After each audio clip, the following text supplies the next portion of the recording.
To fa rigima sabuwa. Yanzu nan muka samu wani mummunan rahoto dangane da abubuwan da suke faruwa a cikin masana'antar shirya fina-finai wato ta kasar Kannywood ko mu ce ta kasar Najeriya. A yanzu nan muka samu wani rahoto dangane da cewa idan ba ku manta ba a kwanakin baya Abin Mustapha wato shine kamar manaja ko mu ce shine shugaba na tace fina-finai wato na masana'antar shirya fina-finai baki daya. Idan ba ku manta ba a wannan da lokacin yayi maganganu kan cewa zai soke lasisin wasu jarumai inda wasu kuma aka ba shi shawarwari kan cewa ya soke lasisi baki daya na dukkanin wani jarumin Kannywood da kuma jarumar Kannywood, inda aka ce za a soke lasisin ba don komai ba sai dan tantance jaruman da ya kamata su ci gaba da harkar fina-finai da kuma waɗanda bai kamata su ci gaba da harkar fina-finai ba. A yanzu sai muka samu rahoton cewa an fara tace waɗannan wato sirrika ko mu ce an fara tace waɗannan mutane inda aka samu takaddama tun yanzu wato tsakanin wato jarumi Alinu da kuma wato babbar jaruma Momi Gombe, inda aka samu wannan sirrika ne ba don komai ba sai dan gane da wasu abubuwa ko mu ce dan gane da wasu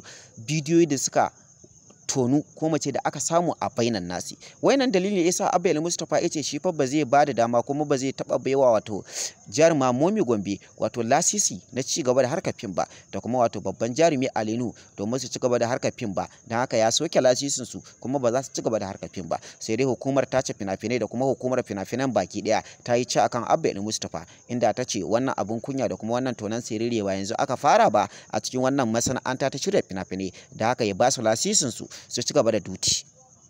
Akwai rigima sabuwa inda ta taso inda aka yi ca akan wannan jarumai da kuma wannan jarumi, sai dai a yanzu ba mu da cikakken lokacin da za mu yi muku cikakken bayani, sai dai kafin nan yana wayanda suke yawan ɗaukar namba mu su kira mu dangane da cewa suna so za mu buɗe musu sabon YouTube channel, sannan kuma yana sababbin mawaka wayanda suke so za mu buɗe musu sabon YouTube channel domin su ma su dinga ɗora waƙoƙinsu akan YouTube channel domin a san su ma su zama celebrities. Sannan yana sababbin wayanda suke harkar comedy wayanda suke so su ma a san su ma su zama celebrities a faɗin duniya. Sannan bugu da ƙari na waɗanda suke sha'awa za su dinga ɗora shirye-shirye kamar yadda muke ɗorawa. Ku sani cewa a yanzu lokaci ya riga yayi ga mai bukata zai iya ɗaukar nambar mu ya kira mu kai tsaye ko kuma ya bibiye mu ta WhatsApp domin mu buɗe mai sabon YouTube channel. Sannan bugu da ƙari na 'yan kasuwa ina kuma masu magunguna na gargajiya. Ku sani cewa ku kanku wannan dama bata kyale ku ba. Idan kuna bukata za a tallata muku hajojinku a faɗin duniya, ku sani cewa ku kanku za ku iya ɗaukar nambar mu ku kira mu kai tsaye ko kuma ku bibiye mu ta WhatsApp domin mu tallata muku hajojinku a faɗin duniya. Ku yi subscribing kana ku danna ƙararrawa